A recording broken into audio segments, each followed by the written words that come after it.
मित्र, अगले और पिछले जन्म के बारे में जानने की उत्सुकता तो हर किसी में होता है। हर इंसान यह जानना चाहता है कि वह पिछले जन्म में किस योनि में जन्म लिया था और आने वाला जन्म उसका किस योनि में होगा। मित्रों, आज की इस वीडियो में हम ये जानने की कोशिश करेंगे कि गरुड़ पुराण के अनुसार वो कौन से कर्म है जिन्हें करने के बाद पुनः मनुष्य योनि में जन्म मिलता है। साथ ही हम आपको ये भी बताएंगे कि आखिर वो कौन सा पाप है जिन्हें करने के बाद उसका आने वाला जन्म गधे और भेड़िए जैसी योनि में होता है। तो इस बात को जानने के लिए इस वीडियो को एंड तक जरूर देखिए।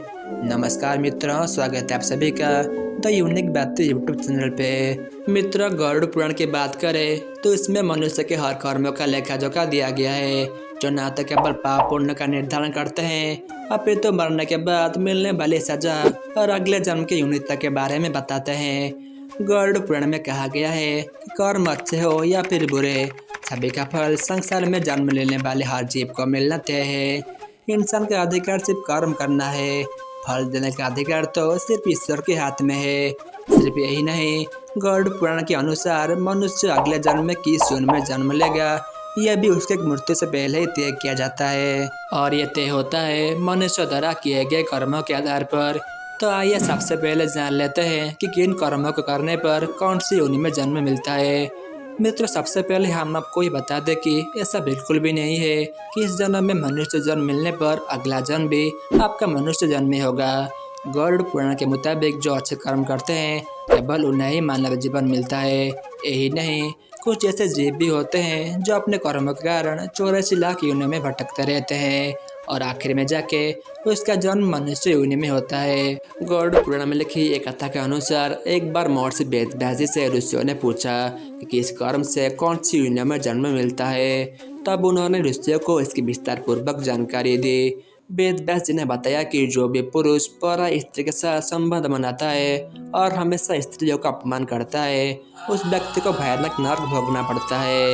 इसके बाद ऐसा करने वाले मनुष्य को एक एक कर कई अलग अलग योनि में भटकना पड़ता है।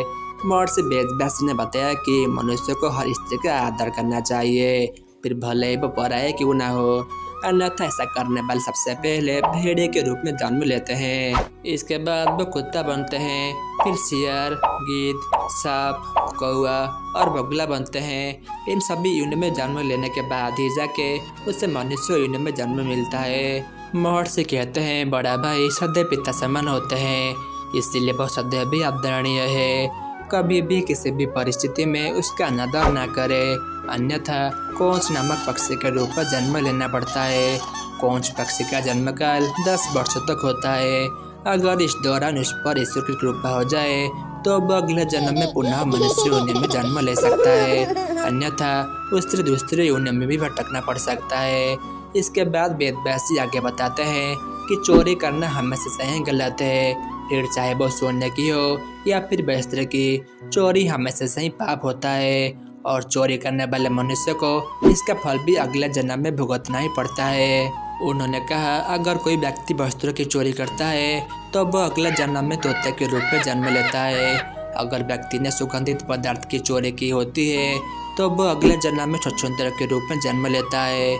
इसलिए मित्रों, किसी भी परिस्थिति में हुई चोरी को सही नहीं ठहराया जा सकता और ऐसा करने वाले को गंभीर परिणाम भुगतना ही पड़ सकता है। महर्षि आगे बताते हैं अगर कोई व्यक्ति किसी की हत्या कर देता है या फिर कोई दूसरा जघन्य अपराध करता है तो ऐसा करने पर उसका अगला जन्म गधे की योनि में होता है। इस बीच के ऋषि महर्षि से सवाल करता है कि मनुष्य योनि में जन्म लेने के लिए कौन से कर्म करने पड़ते हैं। तो इस पर वेदव्यास ये कहते हैं कि गरुड़ पुराण में लिखा गया है कि वैसे तो 84 लाख योनियों में जन्म लेने के पश्चात ही किसी को मनुष्य योनि में जन्म मिलता है, परंतु अगर कोई मनुष्य अच्छे कर्म करता है तो अगले जन्म में भी उसे मनुष्य योनि में जन्म मिल सकता है। जो व्यक्ति सदैव दूसरों की मदद करता है, पशु पक्षी और अन्य जीवों पर दया करता है और बिना किसी स्वार्थ के संचित धन का उपयोग धार्मिक कार्य के लिए करता है, तो ऐसे व्यक्ति का अगला जन्म मनुष्य योनि में होना तो तय है।